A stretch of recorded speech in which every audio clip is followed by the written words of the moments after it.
చూడండి ఎలా ఉడుకుతుందో, ఎలా ఉడికి ఉడికి చిక్కగా వచ్చేసేయాలి. అప్పుడైతే మనకు టేస్ట్గా ఉంటుంది. ఎందుకంటే పాముకోవాలి కాబట్టి మూత పెట్టేసి ఇప్పుడు నేను దీన్ని బాగా ఉడకనిద్దాం. మూత అయితే పెట్టుకునేసినాను, బాగా ఉడుకుతుంది. వాటర్ అన్నీ తగ్గిపోయాయి. ఇలా చిక్కగా వచ్చేసిన వెంటనే స్టవ్ ఆఫ్ చేసుకుందాం. స్టవ్ అయితే ఆఫ్ చేసేసా.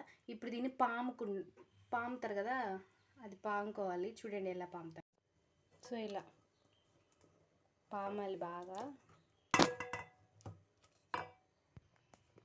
చూడండి ఇలా నున్నగా అయితే మనం రుబ్బుకోవాలి. ఇలా రుబ్బుకుంటే మనకు టేస్ట్గా ఉంటుంది. చూడండి ఇలా నున్నగా వచ్చేస్తే మనకు టేస్ట్గా ఉంటుంది. ఈ వాటర్ నేను సపరేట్గా తీసుకున్నాను కదా, ఈ వాటర్ని కూడా దాంట్లో యాడ్ చేసుకోవాలి.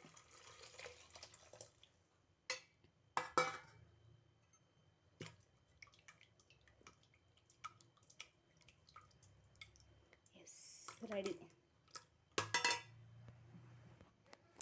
Curry ready. మీరు కూడా ఈ స్టైల్లో ట్రై చేయండి, చాలా బాగుంటుంది. నేనైతే ట్రై చేశాను, చాలా టేస్ట్గా ఉంటుంది. నేను ఇప్పుడు వేడివేడిగా అన్నం వేసుకొని తింటాను, చాలా టేస్ట్గా ఉంటుంది.